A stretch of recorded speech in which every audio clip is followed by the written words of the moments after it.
योगेन चित्तस्य पदेन वाचा मलं शरीरस्य च वैद्यकेन योपाकरोतं प्रबलं मुनिना पतञ्जलिं ಪ್ರಾಂಜಲಿರಾನತೋಸ್ಮಿ. ಇದರ ಅರ್ಥ ನಿಮ್ಗೆಲ್ಲರಿಗೂ ಗೊತ್ತಿರಬೇಕು.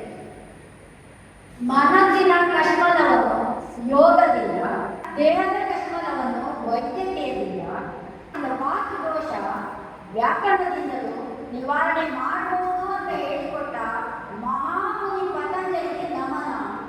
ನಾನು ಸಹ ಅವರಿಗೆ ಮೊದಲಾಗಿ ನಮಿಸ್ತೇನೆ. ಮತ್ತೆ ನೀವೆಲ್ಲರೂ ಯೋಗ ಕಲಿಯುವಾಗ ನಮಸ್ಕಾರ ಮಾಡಬೇಕು. ಹಾಗಾದರೆ ಈಗ ನಾವು ಯೋಗ ದಿನಾಚರಣೆ ಮಾಡ್ತೇವೆ. ಯೋಗ ಅಂದ್ರೆ ಎಂತದ್ದು ಅದು ಗೊತ್ತಿರಬೇಕಲ್ಲ ನಮಗೆ. ಆಸನ ಮಾಡ್ತೀವಿ ಎಲ್ಲ ಮಾಡ್ತೇವೆ, ಆದರೆ ಯೋಗ ಅಂದ್ರೆ ಎಂತ? ಈ ಯೋಗ ಎನ್ನುವಂಥದ್ದು ಸಂಸ್ಕೃತದ ಮೂಲಧಾತುವಿನಿಂದ ಬಂದಿದೆ. ಈ ಯುಜ ಅಂದ್ರೆ ಸೇರಿತು, ಒಟ್ಟುಗೂಡಿಸಿತು ಅಂತ ಅರ್ಥ. ಆತ್ಮ ಪರಮಾತ್ಮನನ್ನು ಒಟ್ಟುಗೂಡಿಸುವಂಥದ್ದು ಅಂತ ಅರ್ಥ ಇದರಲ್ಲಿ. ಅಂದ್ರೆ ನಾವು ಒಬ್ಬರೇ ಅಲ್ಲ, ನಮ್ಮ ಮೂಲಕ್ಕೆ ನಾವು ಹೋಗ್ಬೇಕು ಅಂತ ಅರ್ಥ ಮಕ್ಕಳಿಗೆ. ಆ ಮೂಲ ಯಾವುದು ನೋಡಿ, ಒಂದು ಕಲಿಸಾಟಿಗೆ ಮಕ್ಕಳಾಟಿಗೆ ನಿಮಗೆ ಚಿಕ್ಕ ಚಿಕ್ಕ ಮಕ್ಕಳು 10ನೇ ಕ್ಲಾಸ್ ಮಕ್ಕಳನ್ನು ಚಿಕ್ಕ ಮಕ್ಕಳಲ್ಲ ಪ್ರೌಢ ಅಲ್ವಾ? ನೀವು ಕಲಿಸಾಟಿಗೆ ಕಲ್ಲು ಬಿಸಾಡುವಾಗ ಅದು ಕೆಳಗೆ ಹೋಗ್ತದೆ, ನೆಲಕ್ಕೆ ಹೋಗ್ತದೆ. ಯಾಕೆ? ಅದರ ಮೂಲ ಅದು ಎಲ್ಲ ನೋಡಿ, ಕಲ್ಲು ಎಲ್ಲ ಪರ್ವತ ಎಲ್ಲ ಕೆಳಗೆ ಇರುವಂಥದ್ದು. ಆದ್ದರಿಂದ ಅದು ಕಲ್ಲು ಅದರ ಮೂಲವನ್ನು ಮುಟ್ಟಿ ಹೋಗ್ತದೆ. ಬೆಂಕಿ, ನಾವೀಗ ದೀಪ ಬೆಳಗಿಸ್ತೇವೆ, ಅದು ಮೇಲ್ಮುಖವಾಗಿ ಉಳಿತದೆ. ಅಂದ್ರೆ ಸೂರ್ಯ ಚಾಪ ಎಲ್ಲ ಮೇಲೆ ಇರ್ತದೆ, ಅದು ಮೇಲ್ಮುಖವಾಗಿ ಹರಿತದೆ. ನಂತರ ನೀರು, ನದಿ ನೀರು, ಕೊಡ ಎಲ್ಲ ಮಳೆಗಾಲದಲ್ಲಿ ಗೊತ್ತಾಗ್ತದೆ, ಸೀದಾ ಹರಿತಾ ಹೋಗ್ತದೆ. ಆ ನೀರು ಲಾಸ್ಟ್ ಕೊನೆಗೆ ಸೇರುವಂಥದ್ದು ಸಾಗರಕ್ಕೆ, ಅದರ ಮೂಲ ಸಾಗರ. ಹಾಗಾದ್ರೆ ನಮ್ಮದು ಮೂಲ ಇದೆಯಲ್ಲ, ನಮ್ಮ ಮೂಲವನ್ನು ಹುಡುಕಲಿಕ್ಕೆ ನಮಗೆ ಸಾಧನ ಯೋಗ. ಪತಂಜಲಿ ಮಹಾಮುನಿಗಳು ಈ ಅಷ್ಟಾಂಗ ಯೋಗ ಅಂತ ಹೇಳ್ಕೊಟ್ಟಿದ್ದಾರೆ. ಅಷ್ಟಾಂಗ ಯೋಗದಲ್ಲಿ ವ್ಯಾಯಾಮ, ಆಸನ, ಪ್ರಾಣಾಯಾಮ, ಪ್ರತ್ಯಾಹಾರ, ಧಾರಣ, ಧ್ಯಾನ, ಸಮಾಧಿ, ಎಂಟು ಮೆಟ್ಟಿಲುಂಟು. ನೀವು ಈ ಅಷ್ಟಾಂಗ ಯೋಗದಲ್ಲಿ ಯಮ ಮತ್ತು ನಿಯಮವನ್ನು ಸಾಧಿಸಿದ್ರೆ ಸಾಕು. ಮತ್ತೆ ಆಸನಗಳನ್ನು ನಿಮ್ಮ ಗುರುಗಳು ಹೇಳಿಕೊಡ್ತಾರೆ.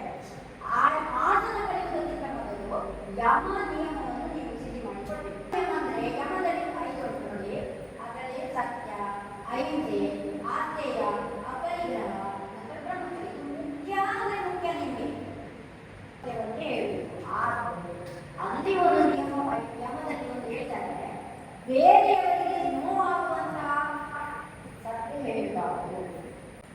ಅರ್ಥ ಆಯ್ತಾ?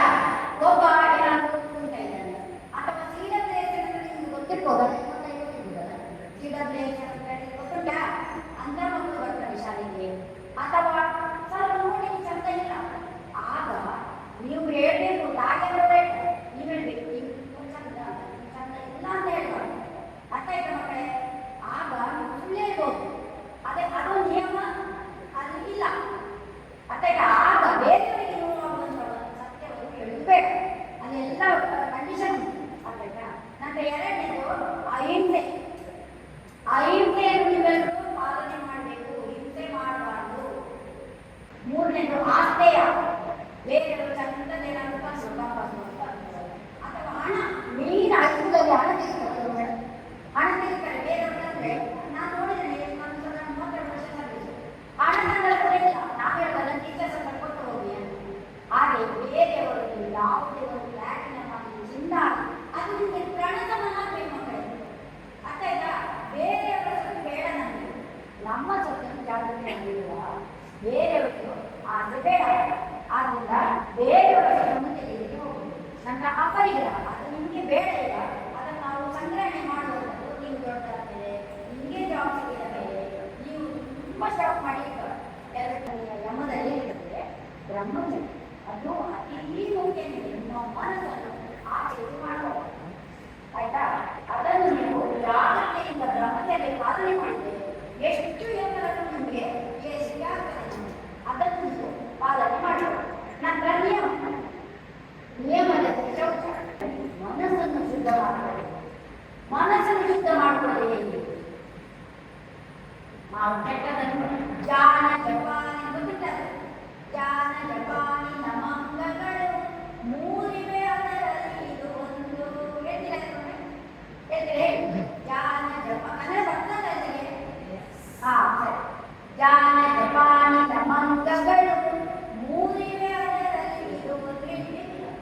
ನನಗೆ ಬೈತಾರೆ ಜಾನ ಜಪಾನಿನ ಮಂಗಗಳು ಜಾನ ಜಪಾನಿನ ಮಂಗಗಳು ಮೂರಿ ವೇದದಲ್ಲಿ ಅದು ಒಂದು ಜಾನ ಜಪಾನಿನ ಮಂಗಗಳು ಹೇಳಿ